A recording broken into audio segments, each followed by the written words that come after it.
इस कार्यक्रम के पुण्यार्जक हैं श्री 1008 पार्श्वनाथ दिगंबर जैन मंदिर समिति, पंजीकृत, सुभाष चौक, मंगल बाजार, लक्ष्मी नगर, दिल्ली। निवेदक सकल जैन समाज, सुभाष चौक, मंगल बाजार, लक्ष्मी नगर, दिल्ली। साधु की परिभाषा के अंतर्गत बतलाया कि साधु इन 3 कर्तव्यों को करते हैं, है ना।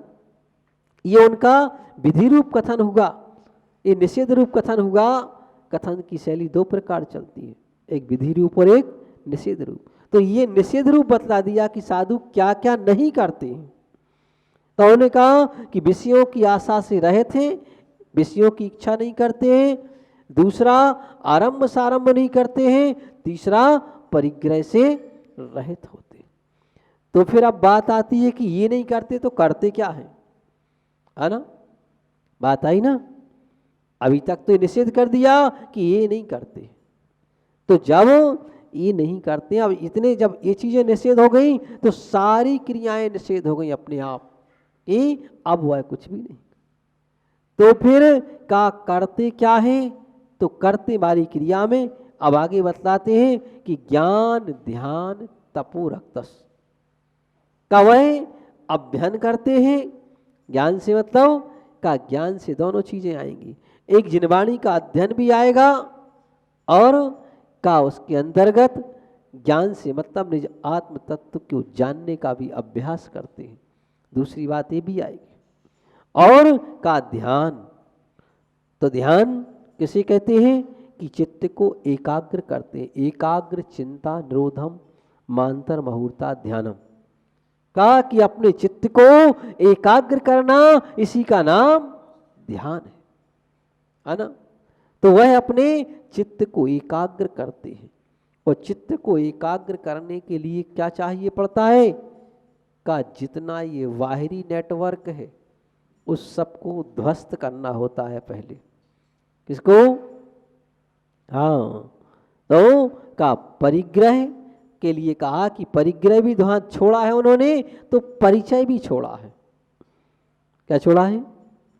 परिचय भी छोड़ा है। लेकिन आजकल एक ट्रेड बन गया है। क्या ट्रेड बन गया है कि अगर हमारा साधु से परिचय है और साधु हमें जानते हैं तो आगे आते हैं। उस साधु से अगर हमारा परिचय नहीं है तो अभी तो हम तो जानते ही नहीं है, अब तो इसलिए हम जाते ही नहीं है ना। ये भी एक ट्रेड हो चुका है। अरे भाई, वो तो इसी के लिए निकले हैं। किसके लिए? परिचय को छोड़ने के लिए निकले हैं, और हम उसी तरफ कहते हैं कि आ जाओ इस तरफ। हालांकि ये स्वाभाविक बात है कि जो जिस कार्य में लगा रहता है उसकी ओर ले जाता है ना। इष्टोपदेश में कहते हैं कर्म कर्म हिताबंदी जीवस जीव हितस्पृहा, का कर्म कर्म का हित चाहता है, जीव जीव का हित चाहता है। ऐसे ही का संसारी प्राणी संसार की ओर खींचता है, वितरागी जीव वितरागता की ओर खींचता है। दोनों अपने अपने स्थान की ओर खींचते हैं। अब ये बात अलग है कि इस युद्ध में किसकी जीत हो जाए, ये बात अलग है। अनादिकाल से तो कर्म जीतता चला आ रहा है, जीव हारता चला आ रहा है। कब से? अनादिकाल से चला आ रहा। जिन्होंने कर्म को हरा दिया वो वहां बैठ गए जाकर के। कहाँ? सिद्धालय में जाकर के विराजमान हो गए, वो बैठे सामने। जिन्होंने कर्म को पूर्णतः हरा दिया। तो कहा कि यहां पर इसी बात को जानने के लिए कि का ध्यान में हम एकाग्रता को लाते हैं, और एकाग्रता ला करके का फिर किसका चिंतन कहते हैं, तो उन्हें कहा कि सबसे पहले तो कहा निज आत्मा का चिंतन करते हैं। फिर निज आत्मा के साथ साथ में फिर हमारे आचार्य नेमिचंद स्वामी ने कहा हुआ है कि तुम्हें जिसका चिंतन कर लो उसका कर लो, जम किंच भी चिंतत नहीं। और ने कहा तुम्हें जिस विषय का जिस पदार्थ का चिंतन करना उसका कर लो, लेकिन शर्त एक रख दी, निरीह वृत्ति हमेशा का उसके प्रति निरीह वृत्ति होना चाहिए। क्या होना चाहिए? निरीह वृत्ति मतलब उस चीज से लगाव ना हो, बस केवल हम तत्व की दृष्टि से देखें किससे देखें? तत्व की दृष्टि से देखें, क्योंकि तत्व का चिंतन करने के लिए तत्व साथ है, तो उसमें केवल जीव ही नहीं है, साथ में पुद्गल भी है। तो जब वह तत्व पुद्गल भी तत्व है तो कहा उसका भी चिंतन कर सकते तुम, उनके गुणों को भी जान सकते, वहां कहीं पर विरोध नहीं है ना। बशर्ते निरीह वृत्ति होना चाहिए, बस तो वो भी ध्यान है, क्योंकि हमने अपना चित्त वहां पर भी एकाग्र किया हुआ है। तो इस तरह का ज्ञान, ध्यान और का तप। तो तप क्या है? तप तो सभी जानते हैं, 12 प्रकार के तप, है ना। तो इस तरह का 6 अंतरंग और 6 बहिरंग, तो इस तरह का इन तपों में भी लीन रहते हैं, तप करने में लगे रहते हैं। तो इस तरह तपस्वी सा प्रशस्ति का, ऐसे तपस्वी प्रशस्ति मतलब प्रशंसनीय है। बस ये गुरु की परिभाषा बतला दी गई कि ये परिभाषा है, इस तरह से साधु चलते हैं, ये उनको करना है और ये नहीं करना है। क्या नहीं करना है?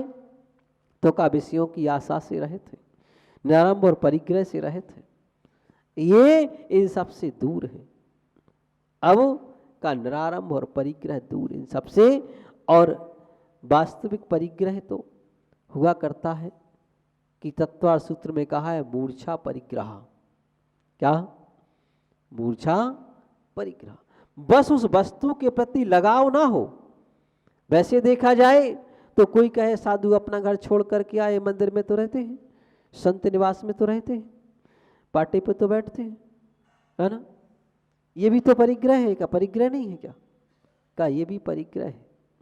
लेकिन जब दूसरी परिभाषा सामने खड़ी कर दी जाती है कि उन्होंने ये नहीं कहा कि ये मेरा है, मैं इसका हूं, मैं इसका स्वामी हूं, नहीं, मेरा इसमें कोई स्वामित्व नहीं है, हम तो एक भिक्षु हैं और आपने स्थान दिया, आश्रय दिया, इसलिए रह गए, और जिस समय हमारा समय होगा आगे बढ़ जाएंगे, दूसरे स्थान पर पहुंच जाएंगे।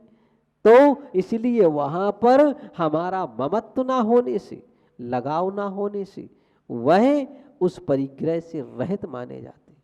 और अगर लगाव हो गया, अपनत्व हो गया कि मैं इसका स्वामी हूं, मैंने ऐसा किया हुआ है, तो जानना कि इन सबको भी छोड़ करके भी कोई सार नहीं होगा, है ना। एक बार एक व्यक्ति को वैराग्य आ गया, तो बात समझ में आई, बोले ठीक बात है, तो वहीं कुटिया में आग लगाई और चलते बने। बोले आग लगाई मतलब उसको छोड़ा और चलते बने। रास्ते में चलते चलते कहा कि कुछ भी कहो, कुटिया बहुत अच्छी थी। क्या कहा? तो महाराज ने कहा भाई तुमने उस कुटिया में तो आग लगा दी, लेकिन ये मन की कुटिया तो तुम्हारी जली नहीं। जब तक ये मन की कुटिया नहीं जलेगी, तब तक ये बाहर की कुटिया का कोई मूल्य नहीं हो जाएगा, ये निरार्थक हो जाएगी, सार्थक नहीं हो पाएगी, है ना। और काई अंतरंग की कुटिया को जलाने के लिए ही बाहर की कुटिया छोड़ी जाती है। आचार्य कुंद कुंद भगवान कहते हैं, उन्होंने कहा हुआ है कि भाव विशुद्धि निमित्तम बाहिर ग्रंथस्य कीरिए चाओ, बाहिर चाओ बहलो अभ्यंतर ग्रंथ जुत्तस। का भावों की विशुद्धि के लिए बाह्य परिग्रह का त्याग किया जाता है। इसका बाहिरंग परिग्रह का त्याग किस लिए किया जाता है? क्योंकि परिग्रह के सद्भाव में कभी भी का अंतरंग की विशुद्धि बन नहीं सकती है। उसी के रखरखाव की चिंता, उसी की देखरेख की चिंता, उसी के संरक्षण की चिंता, उसकी वृद्धि की चिंता, और का कोई ले जाए तो भी टेंशन। तो का हर तरह से का जब परेशानी होती है, तो फिर का उसके रखरखाव के बगैर काम चल नहीं सकता। इसलिए कहा कि भाव विशुद्धि निमित्तम बाहिर ग्रंथस्य कीजिए। का बाहरी परिग्रह का त्याग भावों की विशुद्धि के लिए किया जाता है।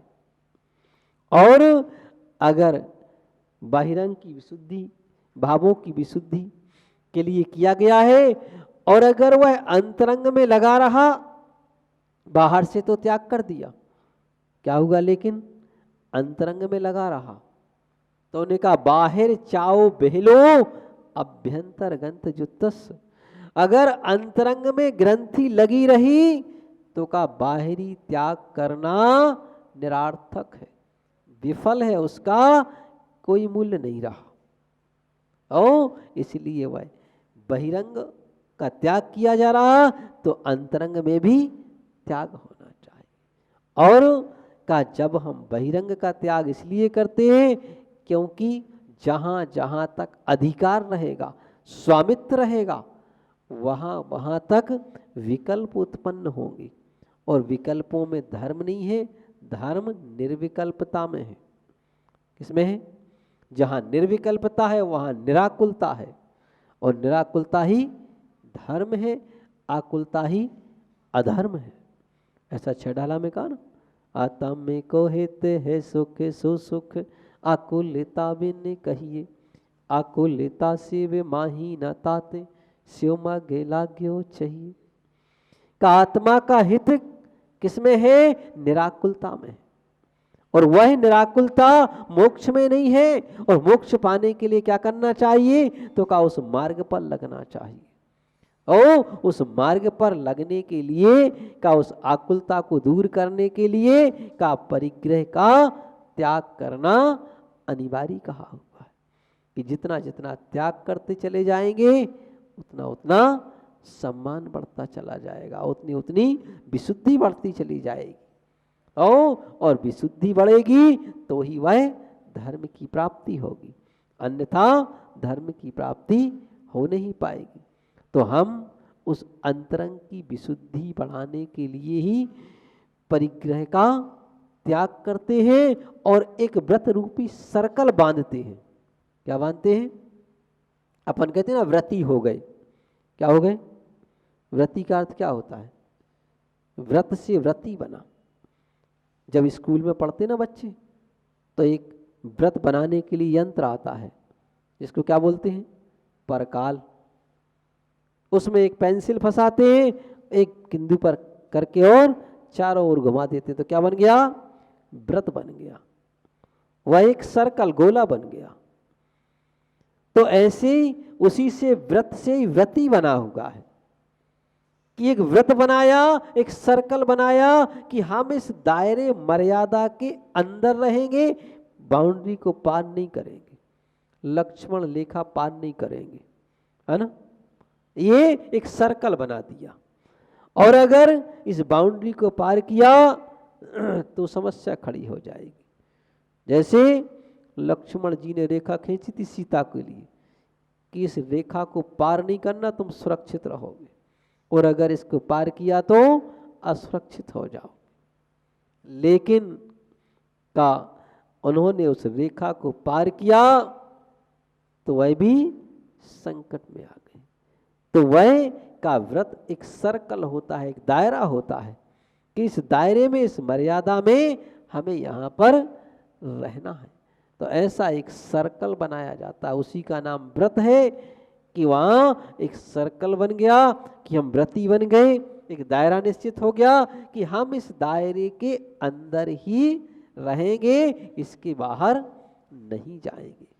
तो का जब छोटे उसमें होते हैं तो एक सर्कल, परिग्रह का एक सर्कल बनाया जाता है कि इतना रखेंगे, इसके अलावा नहीं रखेंगे। तो का वो सर्कल हमारे लिए क्या करता है? क्यों बनाना अनिवार्य है? इसलिए बनाना अनिवार्य है क्योंकि उसके बनाने से हमारा नेटवर्क कम हो जाता है। क्या होता है? नेटवर्क कम हो जाता है। हमने भी कई बार अनुभव किया है कि जब कभी कोई आयोजन करते हैं, बड़ा आयोजन, लोगों का आना जाना तांता ज़्यादा लगा रहता है, उसमें अपन अपना कुछ नहीं कर पाते, बस लोगों की उसमें लगे रहते हैं। हाँ, कहाँ से आया और आशीर्वाद, महाराज फलाने जगह से आ गए, सबको आशीर्वाद। उसी आशीर्वाद ही देने में लगे रहते हैं, मतलब दूसरे के काम में लगे रहते हैं। तो का साधु दूसरे के काम के लिए साधु नहीं बना जाता है। किसके लिए बना जाता है?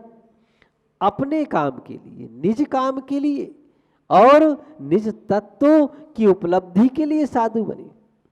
निज तत्व की उपलब्धि के लिए ही ये परिग्रह का त्याग किया, आरंभ सारंभ का त्याग किया, विषयों का त्याग किया। और अगर निज का ही काम छूट गया तो फिर तो मतलब क्या निकला का कि फिर तो वही हाल हो गया है ना, कि हमने जिस मुख्य कार्य के लिए कार्य किया वही छूट गया, तो फिर मतलब बेकार हो गया। कि जिसके पीछे न्यारे भाई वही हिस्सा में मिल गया, तो न्यारे होने की आवश्यकता क्या थी? कहावत चलती ना कि आदमी अलग अलग किस लिए होता है ना, बंटवारा किस लिए होता है। वो आजकल तो बंटवारे का काम ही नहीं बचा है, क्योंकि एक ही होता है ना। लेकिन आजकल ही बंटवारा होता है भाई भाई में, तो पहले भाई भाई में बंटवारा होता था, अब तो पिता पुत्र में भी हो जाता है। इस तरह की स्थिति तो का ये सर्व प्रकार के परिग्रह को छोड़ना इसलिए होता है कि हमारी विशुद्धि बढ़े, और का इसके लिए भी करते हैं कि बाह्य परिग्रह के द्वारा विशुद्धि खत्म होती है उसके लिए। और अगर इन सब कार्यों को करने के लिए इन सब का करना अनिवार्य हुआ करता है, तो साधु का मुख्य कार्य बता दिया ज्ञान, ध्यान और तप। तो इन तीन के द्वारा हम उस आत्म तत्व की विशुद्धि को बढ़ाते हैं, अनुभूति को बढ़ाते हैं, आत्मलीनता को बढ़ाते हैं। इसके लिए ये तीन कार्य किए जाते हैं, और उसी आत्म तत्व की उपलब्धि से, उस आत्म तत्व की विशुद्धि से, अनुभूति से, उसी के आनंद से ही कर्म की निर्जरा होना प्रारंभ होती है, संवर होना प्रारंभ होता है। तो इस तरह हम उस संवर और निर्जरा तत्व के सर्वोपरि अधिकारी मुनि होते हैं। इस कार्यक्रम के पुण्यार्जक थे श्री 1008 पार्श्वनाथ दिगंबर जैन मंदिर समिति, पंजीकृत सुभाष चौक, मंगल बाजार, लक्ष्मी नगर, दिल्ली। निवेदक सकल जैन समाज, सुभाष चौक, मंगल बाजार, लक्ष्मी नगर, दिल्ली।